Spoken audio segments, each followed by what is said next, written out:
Também é importante citar, além de Aristóteles, a questão do Hipócrates. Hipócrates foi tido como pai da medicina, medicina normal, medicina convencional, e ele também fez menção a muitas doenças relacionadas aos trabalhadores, né? Principalmente nas minas.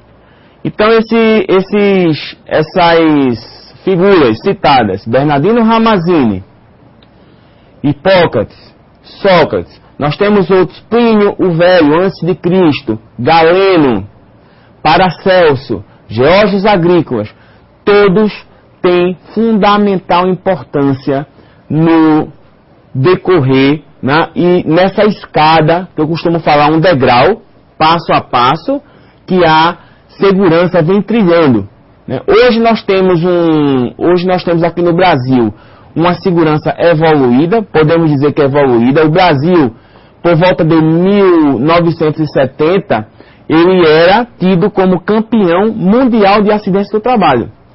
Hoje nós evoluímos bastante quanto à prevenção de acidentes. Ainda tem muito a melhorar? Tem muito a melhorar. Bastante. Mas já saímos do topo, dos 3 primeiros. Hoje estamos entre os 10, mas diminuiu bastante essa questão. Por quê? Graças a quê? Graças ao trabalho de prevencionistas, ao trabalho de autoridades, do Ministério do Trabalho, de normas, de legislação, de educação continuada. E você, futuro técnico de segurança, futura técnica de segurança, tem muito a ver com isso. O curso de segurança do trabalho foi uma vitória no decorrer da evolução da segurança do trabalho. Foi quando foi no Brasil instituído, primeiramente, o inspetor de segurança do trabalho e depois foi passado a técnico em segurança do trabalho. Antes, esse curso era ministrado pela Fundacentro. Hoje já temos as escolas técnicas federais e particulares, como essa, que você está tendo a chance de ser mais um, né, para somar nessa corrente. Seguindo o nosso raciocínio, voltando também no início do filme, tá? Você vê até aí a figura no slide do filme de Chaplin, Tempos Modernos, e fala a questão da Revolução Industrial.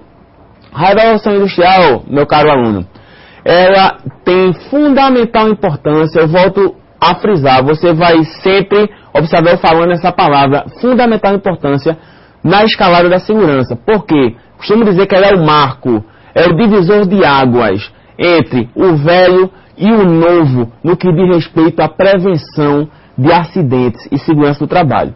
Então eu tenho alguns tópicos para passar para vocês quanto a isso.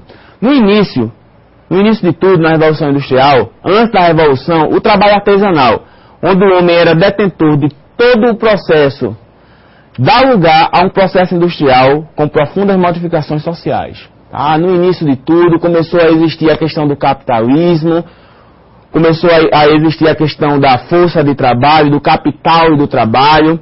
Os artesãos, que até então eles eram detentores do poder, faziam seus artesanatos, vendiam, eles se viram obrigados agora sim a vender a sua força de trabalho em troca de um salário. Aí começou a existir o trabalho assalariado. A partir daí, tá, começaram a surgir as primeiras máquinas, o primeiro tear a vapor, os primeiros teares, a força mecânica.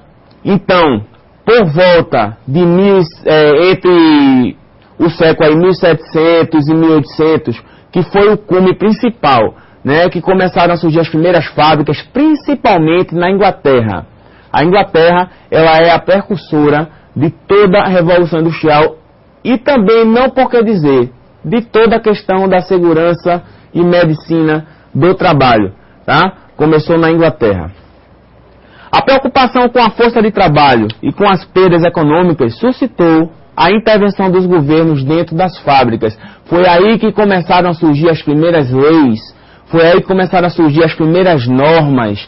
Tá? Dentro da Revolução Industrial, por volta de 1800 e 1833, surgiram duas leis muito importantes na questão da segurança e medicina do trabalho. A primeira lei, que é tida como primeira lei de segurança e saúde do trabalhador, ela é a Lei de Saúde e Moral dos Aprendizes. Essa lei, ela garantia que não houvesse trabalho de menores de 18 anos noturno, garantia a lavagem das paredes das fábricas 2 vezes ao ano. Vejam só, bem interessante, né? Lavar as paredes da fábrica 2 vezes ao ano.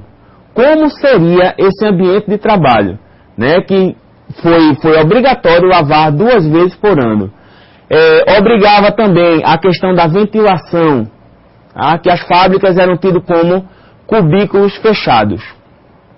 E após a Lei de Saúde e Moral dos Aprendizes, o Parlamento Britânico, após muita luta, após muita batalha, após conferência e mais conferência, após um relatório passado por Charles Dickens, que era um escritor inglês, quanto à questão de homens e mulheres, quem impulsionou muito essa questão dessas leis foi a questão de de crianças, e mulheres e idosos trabalhando sem nenhuma barreira.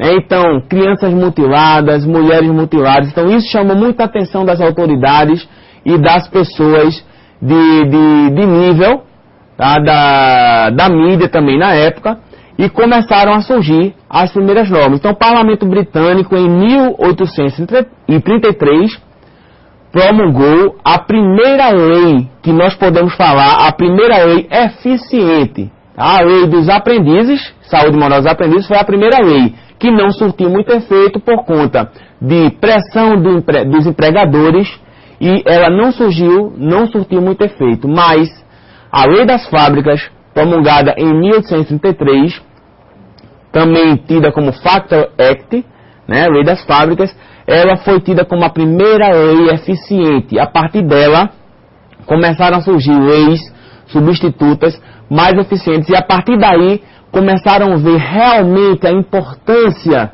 de fazer segurança e saúde no trabalho. Segurança e saúde, ela é um compromisso, ela tem que ser um compromisso. Você não pode fazer a segurança por fazer. Tem que haver um compromisso da direção da empresa e tem que haver um compromisso dos funcionários acerca da questão da segurança.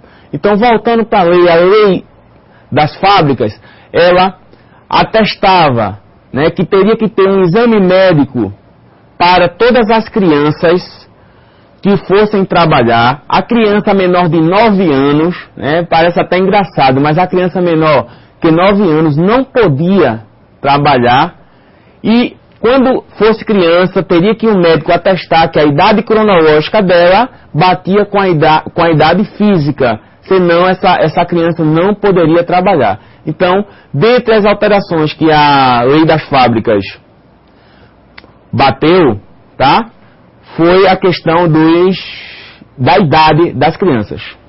Seguindo a nossa viagem histórica, né, podemos dizer assim, chegamos à medicina do trabalho, a qual eu já estava falando, sobre Bernardino Ramazzini, tá? No início do século XIX foi o cume, né? A questão da Revolução Industrial também teve muito a ver com essa evolução.